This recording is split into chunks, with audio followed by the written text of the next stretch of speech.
Evet, özellikle o patlamada hayatını kaybeden vatandaşlarımızın ailelerine sabır cemiller diliyoruz. Yaralı olan gençlerimize, insanlarımıza da hayırlı şifalar, acil şifalar diliyoruz.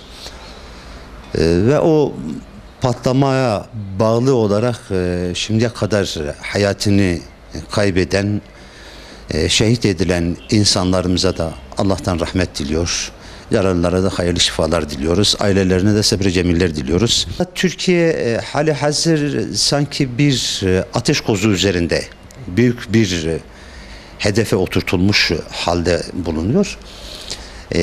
Yani Batı alemi Türkiye'yi Suriye'ye çevirmek için, birbirine karıştırmak için, ticaretini devam ettirmek için birçok oyunlar oynuyor. Evet, o yaptı ama niye yaptı? Kim yaptırdı ona? Niçin yaptı? Mühim olan budur. Yani kim yaptırdı? O perde arkasındaki eli bulmak ve yaptırmanın sebebi nedir? Bunu değerlendirmek lazım.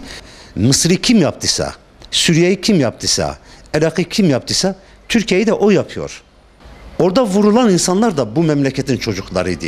Birisi Tavanlıydı, birisi Hakkari'liydi. Yani bu memleketin çocuklarıydı. Fark etmiyor. İster buralı olsun, ister Edirneli olsun.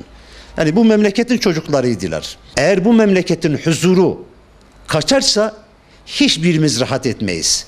Bakın, bizim için en büyük örnek Suriye'dir.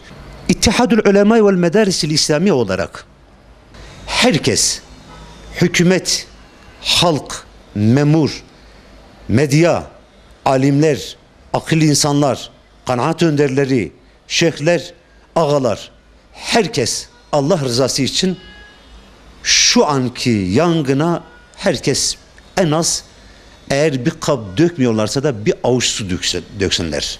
Barut değil, benzin değil, su döksünler, bu ateşi beraberce söndürelim. Her alim, her imam kendi camisinde, özellikle Diyanet kendi kurumunda bütün birimlerine haber salması, halkı sükunete, huzura çağırmaları lazım. Hükümet de bu konuda üzerine düşeni yapmalı. Hatalara girmemeli. Altta giden sese kulak vermeli. Hafif bir pansumanla bu yaralar iyileşmez.